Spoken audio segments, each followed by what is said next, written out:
Mimi kwenye maisha yangu nilikuwa na mke. Tumeishi naye mke wangu na tukajaliwa kupata watoto.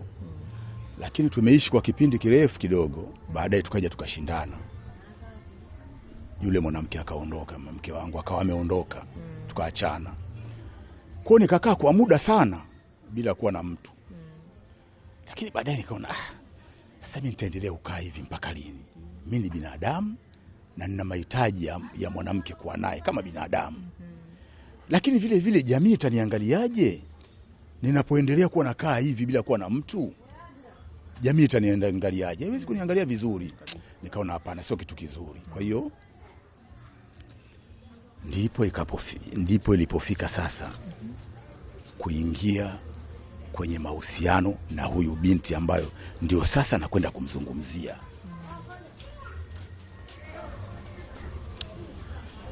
Kama nilivyosema, baada ya kukaa kwa muda mrefu sana nikakutana na huyo binti. Nilivyomwangalia tukawa tumekubaliana, tukawa tumeanzisha mahusiano. Tumeanzisha mahusiano yale, tuko kwenye mahusiano. Kumbuka wakati huo mimi nilikuwa nimesha staff katika shughuli zangu. Nilikuwa nimeajiriwa, nimestaff, niko nyumbani. Kwa hiyo niko nyumbani, kile kipato hasa cha uhakika usema kwamba ninapata kipato kwa tarehe hii hakipo tena. Kwa hiyo bakia ni pension tu.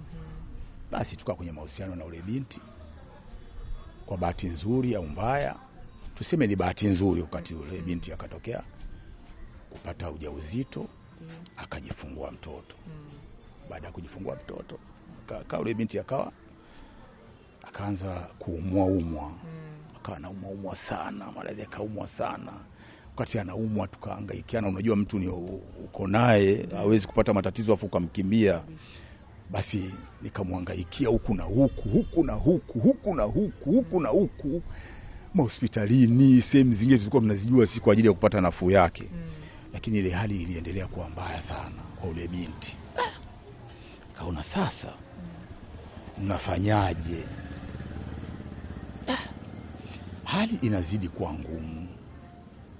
Na mimi ingawa kweli ni mstaafu, lakini sio kwamba mtu unapokuwa uko nyumbani ndo basi wewe unalala, unaamka unalala, hapana. Kuna wakati unaweza kuwa unatoka, unaenda kuangalia angalau vitu fulani, unaweza kuokota hata shilingi 2-3 ukarudi nyumbani. Si ndio hivyo? Nikaona sasa hii hali imezidi kuwa mbaya.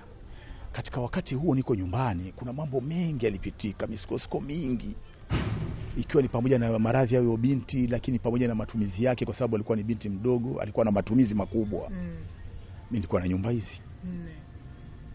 Kwa hiyo misukosuko ilionipata kwa baadhi ya miaka kadhaa niko na huyo binti. Nyumba zangu 3 niliziuza. 3 ziliuzwa kwa ajili ya matatizo fulani ya pale nyumbani, lakini pamoja na kumuuguza yeye. Ukalazimika kuuza nyumba 3. Niliuza ya kwanza, bado mambo yakale ya pili mpaka ya 3. Nikabaki na nyumba hii moja bado ninaishi.